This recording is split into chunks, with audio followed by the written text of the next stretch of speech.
नमस्कार दोस्तों, आज हम हरियाणा में 8वां पेपर सोल्व करेंगे। हमारी पेपर सोल्व की आज 8वीं क्लास है और शुरुआत करते हैं। देखो, सबसे पहले एक क्वेश्चन आया था, हरियाणा में पहली ट्रेन कब चली। हरियाणा में बताओ पहली ट्रेन कब चली। हरियाणा में पहली ट्रेन चली 1873 में। कहां से कहां तक चली? दिल्ली से लेकर रेवाड़ी तक चली। दिल्ली से रेवाड़ी तक चली। हरियाणा में पहली ट्रेन दिल्ली से रेवाड़ी तक चली। ठीक है, उसके बाद देखो एक क्वेश्चन आया था कि पहली बार मेट्रो कब चली। मेट्रो चली गुरुग्राम में। ठीक है, कब चली? 2010 में चली। ठीक है, पहली ट्रेन 1873 में चली जो दिल्ली से रेवाड़ी तक चली थी, और पहली मेट्रो है वो गुरुग्राम में चली थी 2010 में। ठीक है, उसके बाद देखो एक बात करें, सौर ऊर्जा ट्रेन है वो कब चली। देखो, सौर ऊर्जा ट्रेन है वो कहां पर चली थी सबसे पहले? तो सौर ऊर्जा ट्रेन है, देखो पहले पता होना चाहिए सौर ऊर्जा का जो मुख्यालय है, देखो मुख्यालय है वो तो है गुरुग्राम में। सौर ऊर्जा का मुख्यालय है वो है गुरुग्राम में, और ट्रेन चली थी वो चली थी दिल्ली से रेवाड़ी तक। दिल्ली से रेवाड़ी तक। ठीक है, ट्रेन चली दिल्ली से रेवाड़ी तक और मुख्यालय है सौर ऊर्जा का वो है गुरुग्राम में। ठीक है, उसके बाद देखो एक क्वेश्चन पूछा गया है कि पहली सीएनजी ट्रेन कब चली। पहली सीएनजी ट्रेन है वो कहां पर चली और कब चली? सीएनजी ट्रेन है पहली वो चली दिल्ली रेवाड़ी से रोहतक तक। ठीक है, वो चली रेवाड़ी से रोहतक। ठीक है, और कब चली? 13 जनवरी 2015। ठीक है, ये डेट याद रखनी है। पहली सीएनजी डेमो ट्रेन रेवाड़ी से रोहतक तक चली और 13 जनवरी 2015 को चली थी। ठीक है, ये बात याद रखनी है। उसके बाद देखो एक क्वेश्चन आया था पेपर में,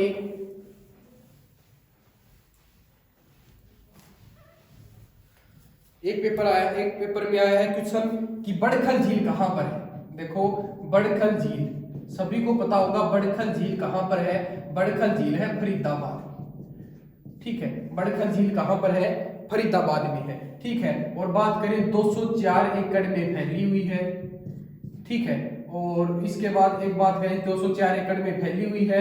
1947 में सिंचाई परियोजना के लिए खोला गया। 1947 में सिंचाई परियोजना के लिए खोला गया था ये। ठीक है, और उसके बाद देखो एक NH44 के पास में है। NH44 के पास में है बड़खल झील और फरीदाबाद में। ठीक है, उसके बाद देखो फरीदाबाद में और कौन सी झील है? एक है सूरजकुंड झील। सूरजकुंड झील है, उसकी बात करें उसका निर्माण किसने करवाया था सूरजकुंड झील का? तो राजा था सूरजमल तोमर। ठीक है, सूरजमल तोमर, इसने इसका निर्माण करवाया था सूरजकुंड झील का। राजा सूरजमल तोमर ने 11वीं शताब्दी में निर्माण करवाया था, और उगते हुए सूरज के लिए प्रसिद्ध है। और उगते हुए सूरज के लिए ये प्रसिद्ध है। ठीक है, उगते हुए सूरज के लिए प्रसिद्ध कौन सी झील है? तो जो सूरजकुंड झील है वो उगते हुए सूरज के लिए प्रसिद्ध है। ठीक है, इसका निर्माण राजा सूरजमल तोमर ने करवाया था 11वीं शताब्दी में। ठीक है, एक बात करें उगते हुए सूरज का देश किसे कहा जाता है? तो उगते हुए सूरज का देश कहा जाता है जापान। ठीक है, और बात करें राज्य किसे कहा जाता है? उगते हुए सूरज का राज्य किसे कहा जाता है? वो कहा जाता है अरुणाचल प्रदेश को। ठीक है, उसके बाद देखो फरीदाबाद में एक तो बड़खल झील हो गई, एक सूरजकुंड झील हो गई। उसके बाद एक झील है दोज झील। ठीक है, एक है मयूर झील और एक है अनंतपुर झील। तो ये फरीदाबाद की झील रहेगी। ठीक है, बड़खल झील, सूरजकुंड झील, मयूर झील, दोज झील, अनंतपुर झील। ठीक है, उसके बाद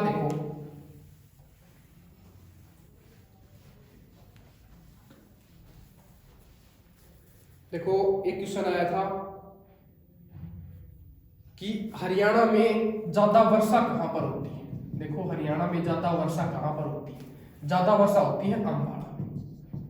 ठीक है, बात करें औसत वर्षा ज्यादा कहां पर होती है? औसत वर्षा वो होती है पंचकुला में। ठीक है, तो ये दोनों बातें आपको याद रखनी है। उसके बाद देखो एक क्वेश्चन आया है कि सरस्वती शुगर मिल। देखो एक क्वेश्चन आया है Saraswati sugar mill. Saraswati sugar mill देखो सबसे पहले तो पता होना चाहिए कहां पर है। जो सरस्वती शुगर मिल है ये है यमुनानगर में। ठीक है, सरस्वती शुगर मिल कहां पर है? यमुनानगर में है। और इसकी अगर बात करें स्थापना कब हुई थी? 1933-34 में इसकी स्थापना हुई थी। ठीक है, इसकी स्थापना कब हुई थी? सरस्वती शुगर मिल की यमुनानगर में हुई थी और 3334 में हुई थी, 1933-34 में। ठीक है, 1933-34 में स्थापना हुई थी और यमुनानगर में हुई थी। यह सबसे बड़ी शुगर मिल है और यमुनानगर में है ये। ठीक है, बात करें गन्ना सबसे ज्यादा कहां पर होता है? तो यमुनानगर में होता है। और बात करें गन्ना प्रजनन केंद्र की, प्रजनन जो केंद्र है वो कहां पर है? वो करनाल में। ठीक है, गन्ना प्रजनन केंद्र है वो है करनाल में। ठीक है, उसके बाद है एक है बिलासपुर। बिलासपुर देखो यमुनानगर में बात कर रहे हैं, बिलासपुर पेपर मिल। बिलासपुर पेपर मिल है, उसकी स्थापना कब हुई थी? उसकी स्थापना हुई थी 1936-37 में। ठीक है, उसकी स्थापना कब हुई थी? 1936-37 में। बात करें बिलासपुर की स्थापना कब हुई थी? अगर बिलासपुर की स्थापना कब हुई थी तो 1929 में स्थापना हुई थी बिलासपुर की। ठीक है, उसके बाद एक है भारत केमिकल लिमिटेड। ठीक है, भारत केमिकल लिमिटेड है, उसकी स्थापना कब हुई थी? 1937-38 में उसकी स्थापना हुई थी। ये भी कहां पर है? यमुनानगर में है। ठीक है, उसके बाद एक क्वेश्चन है कि Chhotu Ram thermal power plant.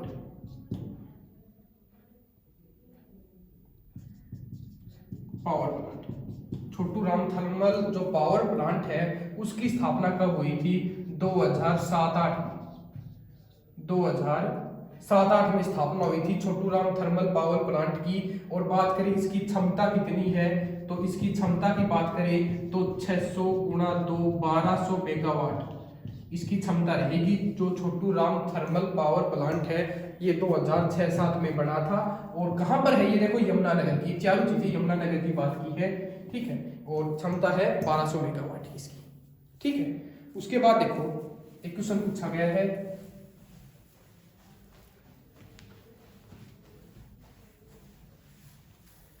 देखो एक क्वेश्चन आया है पेपर में कि जो राय मुकुंदास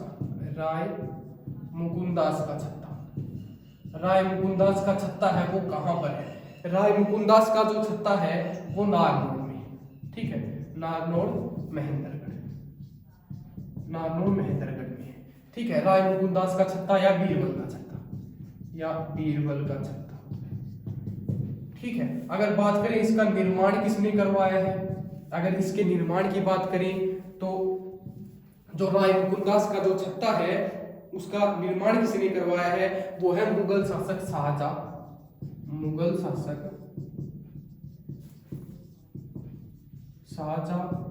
शाहजहां के दरबारी हैं राय मुकुंदास जी ने। राय मुकुंदास ने किसका निर्माण करवाया है? राय मुकुंदास के छत्ते का निर्माण करवाया है। नारनौल महेंद्रगढ़ में रहेगा। ठीक है, राय मुकुंदास का छत्ता ये एक महल है। ठीक है, महल है। और एक महल और है नारनौल में, वो है जल महल। ठीक है, वो है जल महल, वो भी कहां पर है? वो भी नारनौल में है और नारनौल महेंद्रगढ़ में। ठीक है, नारनौल महेंद्रगढ़ में है जल महल। ठीक है, जल महल की अगर बात करें निर्माण किसने करवाया है तो वो अकबर का है। एक जो जल महल का निर्माण करवाया है वो अकबर का एक अधिकारी है। अकबर के अधिकारी शाह कुली खान ने निर्माण करवाया है। जो जल महल का निर्माण करवाया है और कब करवाया है? 1591 ईस्वी में निर्माण करवाया है जल महल का। अकबर का अधिकारी है शाह कुली खान, उसने निर्माण करवाया है। दो महल है, राय मुकुंदास का छत्ता या बीरबल का छत्ता कह दो या जल महल कह दो। ठीक है, दोनों नारनौल में है। उसके बाद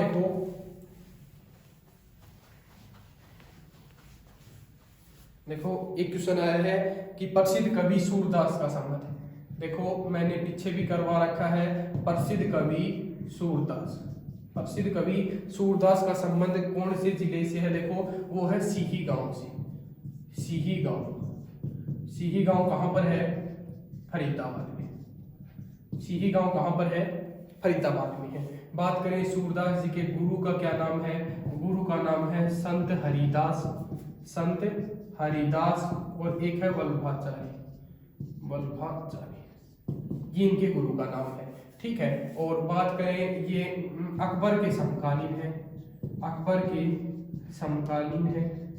ठीक है। अगर बात करें इनकी रचना की, कौन सी रचना है, तो वो है साहित्य लहरी और सूर सागर और सूर सुरावली,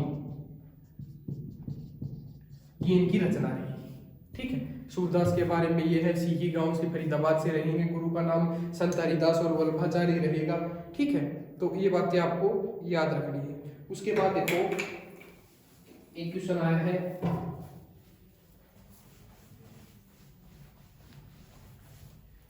देखो एक क्वेश्चन है हरियाणा का। देखो क्षेत्रफल पूछ रखा है, हरियाणा का क्षेत्रफल कितना है? हरियाणा का क्षेत्रफल है 44,212 वर्ग किलोमीटर। ठीक है। उसके बाद देखो ये है हरियाणा का क्षेत्रफल। और बात करें भारत का क्षेत्रफल कितना है? 32,87,263 वर्ग किलोमीटर।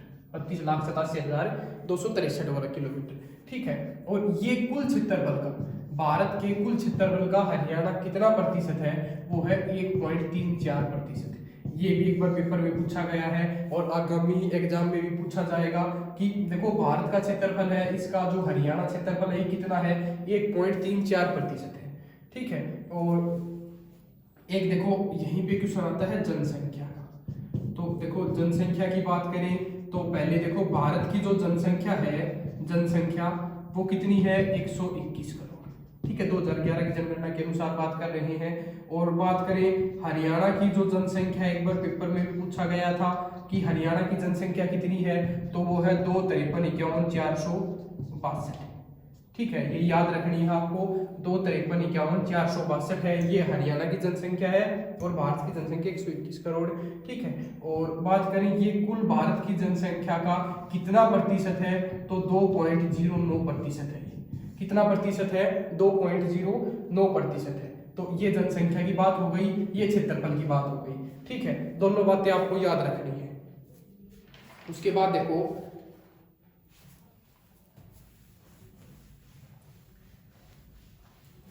उसके बाद एक क्वेश्चन आया था कि हरियाणा विद्यालय शिक्षा बोर्ड, देखो HBSC है, HBSC हरियाणा विद्यालय शिक्षा बोर्ड की स्थापना कब हुई थी? देखो स्थापना की बात कर रहे हैं, स्थापना कब हुई थी? बताओ हरियाणा विद्यालय शिक्षा बोर्ड की स्थापना कब हुई थी? 31 जनवरी 1969। 31 जनवरी 1969 को जो हरियाणा विद्यालय शिक्षा बोर्ड है इसकी स्थापना होती है। कहां पर होती है? चंडीगढ़ में। ठीक है। हरियाणा और पंजाब की राजधानी चंडीगढ़, तो चंडीगढ़ में स्थापना होती है हरियाणा विद्यालय शिक्षा बोर्ड की। ठीक है। उसके बाद बात करें 30 नवंबर 1981 को इसे भिवानी में स्थानांतरित कर देते हैं। कहां पर कर देते हैं? भिवानी में स्थानांतरित कर देते हैं हरियाणा विद्यालय शिक्षा बोर्ड को। ठीक है। ये बात भी आपको याद रखनी है। उसके बाद देखो एक हरियाणा में क्वेश्चन आया है कि हरियाणा में देखो आकाशवाणी केंद्र, देखो जो आकाशवाणी केंद्र है, आकाशवाणी केंद्र वो हरियाणा में कितने हैं? देखो हरियाणा में आकाशवाणी केंद्र है 3। ठीक है। आकाशवाणी केंद्र कितने हैं? 3 है। पहले की बात करें, पहला आकाशवाणी केंद्र है रोहतक आकाशवाणी केंद्र। ठीक है। दूसरा आकाशवाणी केंद्र है कुरुक्षेत्र। ठीक है। और तीसरा जो आकाशवाणी केंद्र है वो है हिसार। ठीक है। बात करें रोहतक आकाशवाणी केंद्र की स्थापना कब हुई थी, तो ये आपको पता होना चाहिए। रोहतक आकाशवाणी केंद्र की स्थापना हुई थी 8 मई 1976 को। ठीक है। और कुरुक्षेत्र की बात करें तो कुरुक्षेत्र जो आकाशवाणी केंद्र है उसकी स्थापना कब हुई थी? 24 जून। उसकी स्थापना हुई थी 24 जून 1991 में।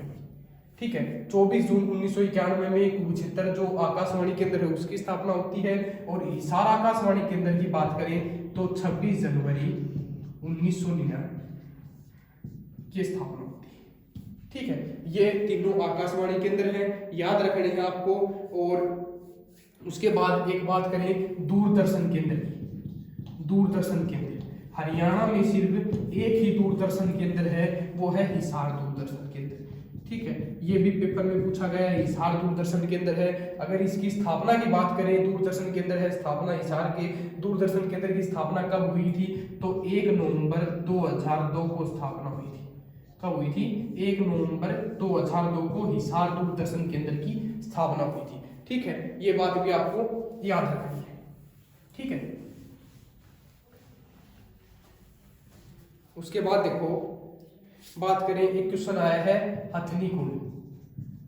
हथनी कुंड, हथनी कुंड बैराज या हथनी कुंड बांध कहे तो हथनी कुंड बांध की बात कर रहे हैं, कौन से जिले में है और कौन सी नदी पर है, ये बात कर रहे हैं। तो ये यमुना तो नदी पर है, यमुना नदी पर और यमुनानगर में, यमुनानगर।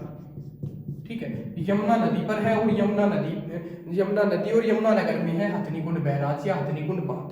ठीक है, बात करें हथनी कुंड की, पहले देखो नाम था ताजेवाड़ा बांध। ठीक है, ताजेवाड़ा बांध कह देते थे, तो ये पहले नाम था। अगर इसकी स्थापना की बात करें 1999 में, बात करें 1996 से लेकर 1999 तक इसकी स्थापना हुई थी। ठीक है, इसको बढ़ाया गया था, इसे दोबारा हथनी कुंड बांध नाम दिया गया। पहले नाम था ताजेवाड़ा बांध, उसके बाद 1999 जो 96 से लेकर 99 तक दोबारा बढ़ाया गया। ठीक है, दोबारा बढ़ाया गया और नाम क्या दिया गया? हथनी कुंड बैराज नाम दिया गया। ठीक है, और बात करें 1999 में बात करें लोगों के लिए सिंचाई के लिए खोल दिया गया। ठीक है, ये लोगों के लिए सिंचाई के लिए खोल दिया गया जो हथनी कुंड बैराज है। मैंने बांध का टॉपिक करवा रखा है, उसमें सभी डिटेल वाइज बांध करवा रखी है। तो हथनी कुंड बांध है 1999 में लोगों के लिए सिंचाई के लिए खोल दिया गया। और अगर इसकी ऊंचाई की बात करें, देखो हथनी कुंड बैराज की ऊंचाई की बात करें 27 मीटर की है और इसकी अगर लंबाई की बात करें 360 मीटर की है। ठीक है, ये बात भी याद रखनी है आपको। ऊंचाई है 27 मीटर की, लंबाई है 360 मीटर की इसकी हथनी कुंड बैराज की। ठीक है, उसके बाद देखो एक क्वेश्चन आया है,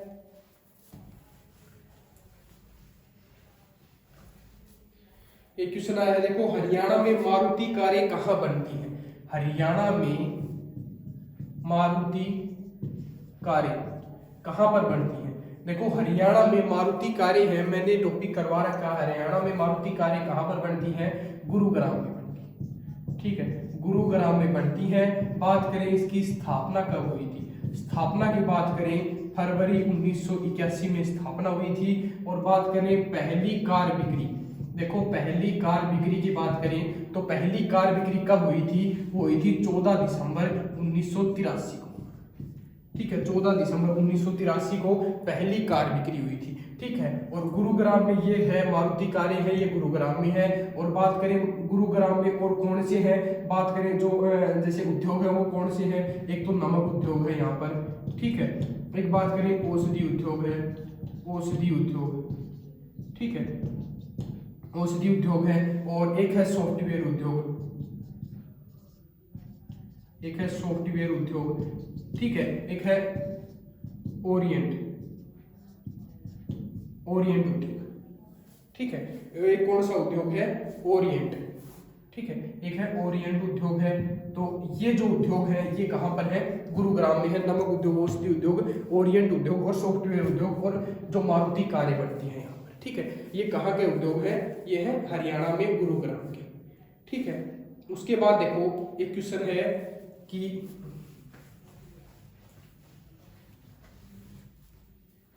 देखो एक क्वेश्चन पूछ रखा है कि जो हरियाणा में कौन सी नस्ल की भैंस प्रसिद्ध है? देखो हरियाणा में बात कर रहे हैं कौन सी नस्ल की भैंस प्रसिद्ध है। देखो हरियाणा में सभी को पता होगा कौन सी नस्ल की भैंस प्रसिद्ध है, तो वो है मुर्रा भैंस प्रसिद्ध है।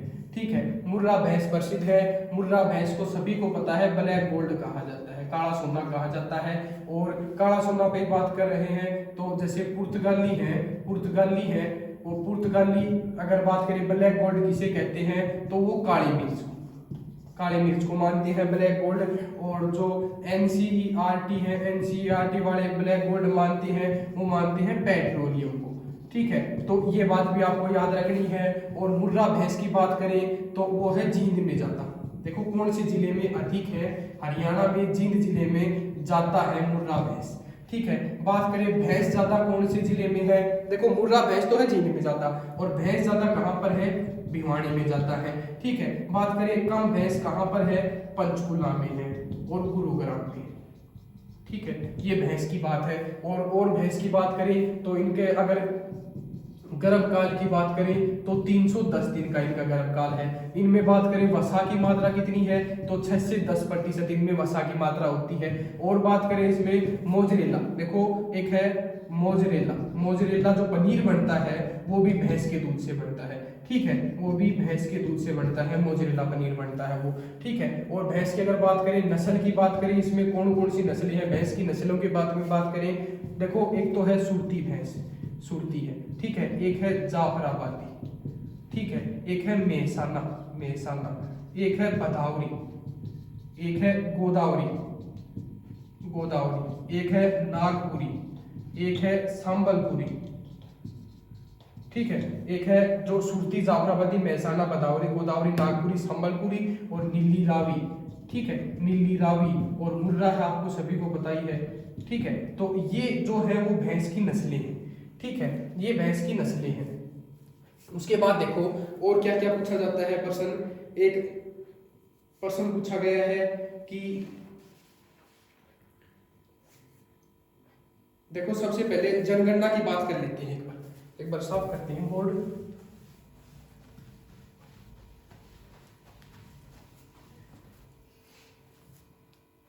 देखो जनगणना की बात करते हैं, जनगणना की, जनगणना है वो 5 वर्ष में होती है। जो पशु जनगणना है वो कितने वर्ष में होती है, 5 वर्ष में होती है। ठीक है, बात करें आजाद भारत की, बात करें आजाद भारत की पहली जनगणना, पशु जनगणना की बात कर रहे हैं, वो हुई थी 1951 में। ठीक है, कब हुई थी, 1951 में। बात करें हरियाणा की पहली जनगणना हुई 1969 में हुई थी। ठीक है, हरियाणा की पहली जनगणना कब हुई, 1969 में हुई। उसके बाद बात करें 19वीं जो जनगणना है वो हुई 2012 में।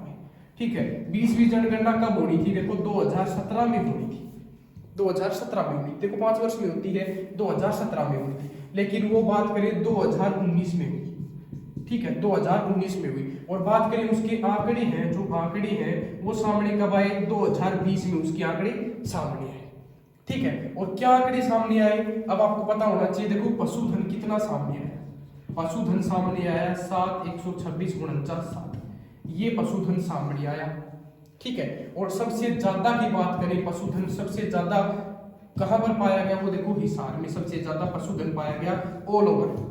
ठीक है, इसमें सभी आली गायब है, सब कुछ आली, हिसार में ज्यादा पशुधन पाया गया। ठीक है, बात करें कम कहां पर पाया गया, वो पंचकुला में और गुरुग्राम।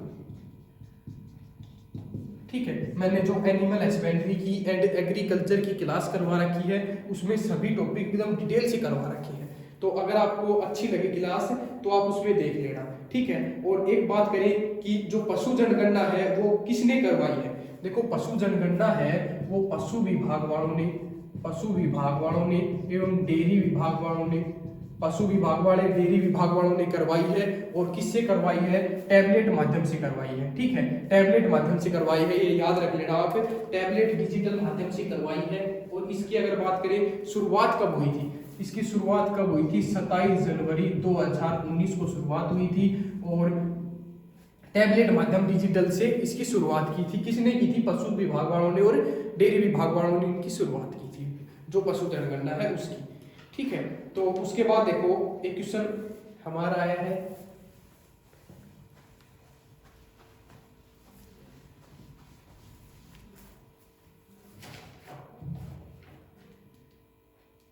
देखो एक क्वेश्चन आया है, हरियाणा के राज्यपाल, हरियाणा के प्रथम राज्यपाल, हरियाणा की बताओ प्रथम राज्यपाल कौन है। देखो सभी को पता होगा, श्री धर्मवीर सिंह, धर्मवीर सिंह। ठीक है, हरियाणा के प्रथम राज्यपाल है श्री धर्मवीर सिंह। ठीक है, तो इन्हीं में क्वेश्चन आता है सबसे अधिक समय तक। देखो सबसे अधिक समय तक राज्यपाल कौन है और सबसे कम समय तक, सबसे कम समय तक, सबसे अधिक समय तक राज्यपाल और सबसे कम समय तक राज्यपाल कौन है। तो देखो सबसे अधिक समय तक है श्री वीरेंद्र नारायण चक्रवर्ती। श्री वीरेंद्र नारायण चक्रवर्ती सबसे अधिक समय तक है। सबसे कम समय तक है ओम प्रकाश वर्मा। ओम प्रकाश वर्मा सबसे कम है। राज्यपाल सबसे अधिक समय तक कौन है, श्री वीरेंद्र नारायण चक्रवर्ती, और कम है ओम प्रकाश वर्मा। ठीक है, उसके बाद देखो एक क्वेश्चन है कि 17वें राज्यपाल, देखो सभी को पता होना चाहिए 17वें राज्यपाल, और पता भी होगा लगभग कौन थे, वो थे श्री सत्यदेव नारायण आर्य। ठीक है, सत्यदेव नारायण आर्य थे। और बात करें 18वें वर्तमान में जो राज्यपाल है वो कौन है, वो है बंडारू दत्तात्रेय। बंडारू दत्तात्रेय, ठीक है, बंडारू दत्तात्रेय है जो राज्यपाल है वर्तमान में, 18वें है हरियाणा के। बात करें इनका जन्म कब हुआ था, इनका जन्म की बात करें तो 12 जून 1947 को हुआ था। कब हुआ था, 12 जून 1947 को इनका जन्म हुआ। और कहां पर हुआ, हैदराबाद में, हैदराबाद में जन्म हुआ। ठीक है, तो ये बातें आपको याद रखनी है। उसके बाद देखो एक क्वेश्चन, देखो एक क्वेश्चन पूछा गया है कि प्रसिद्ध शीतला माता मंदिर कहां पर है। सभी को पता होगा प्रसिद्ध शीतला माता मंदिर है वो कहां पर है। शीतला माता मंदिर है वो कहां पर है, वो है गुरुग्राम में। ठीक है, शीतला माता मंदिर कहां पर है, गुरुग्राम में है। और गुरु द्रोणाचार्य की पत्नी माता करबी और चेचकी देवी माता मसानी, शीतला माता, ये मंदिर है। ठीक है, ये मंदिर है। अगर बात करें शीतला माता मंदिर की तो देखो इसका निर्माण किसने करवाया, 1650 ईस्वी में। बात करें राजा जौहर सिंह ने करवाया था, 1650 में राजा जौहर सिंह। इसका निर्माण किसने करवाया, शीतला माता मंदिर है इसका निर्माण किसने करवाया, तो 1650 में राजा जौहर सिंह ने निर्माण करवाया है। और बात करें यह मंदिर राजस्थानी वास्तुकला से है। यह मंदिर है जो राजस्थानी है राजस्थानी वास्तुकला में है।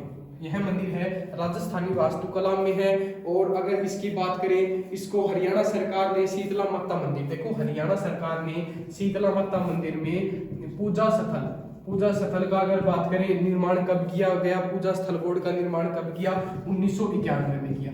ठीक है, ये बात भी याद रखनी है। और इसमें शीतला माता मंदिर में 11 सदस्य हैं, ये भी याद रखना है आपको। ठीक है, तो बात करें उसके बाद हरियाणा के मुख्यमंत्री इसके अध्यक्ष रहेंगे। देखो हरियाणा के जो सीएम है वो इसके अध्यक्ष रहेंगे। और एक बात करें कि जिला उपायुक्त है, एक बात करें जिला उपायुक्त, ये इसके सदस्य रहेंगे और बोर्ड के अध्यक्ष भी रहेंगे।